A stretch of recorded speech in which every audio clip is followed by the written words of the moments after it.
আজকে আমি তোমাদেরকে একটা নতুন ধরনের পকোড়া শেয়ার করবো, মানে পকোড়া রেসিপি শেয়ার করবো। তার জন্য নিয়েছি আমি চিকেনের সলিড পিসটাকে পেস্ট করে টক দই, আদা বাটা, রসুন বাটা, টমেটো সস, পাউরুটিকে জলে ভিজিয়ে সেটাকে মেখে নিয়েছি, কাঁচা লঙ্কা কুচি, পেঁয়াজ কুচি সব কিছু নিয়েছি। এবার আর নিয়েছি লেবু আর টোস্ট গুঁড়ো।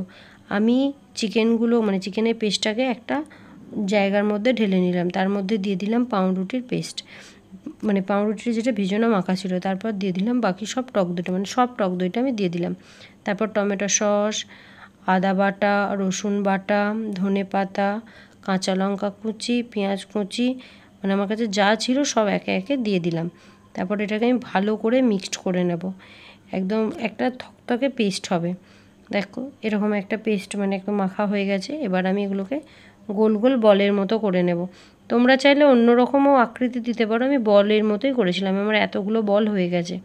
আর এদিকে আমি কড়াইয়ে তেল গরম করতে দিয়ে দিয়েছিলাম। এবার একটা একটা করে সব বলগুলোকে দিয়ে দিলাম। তোমরা কিন্তু আরও একসাথে দিতে পারো।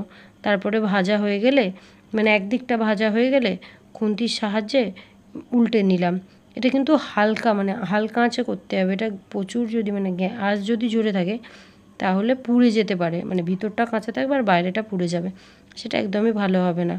তারপরে দুদিকটা ভাজা হয়ে গেলে গরম গরম ভাতেও খেতে পারো, কিংবা চা কফির সাথে সন্ধ্যে স্ন্যাক্স হিসেবে ইউজ করতে পারো। Thank you.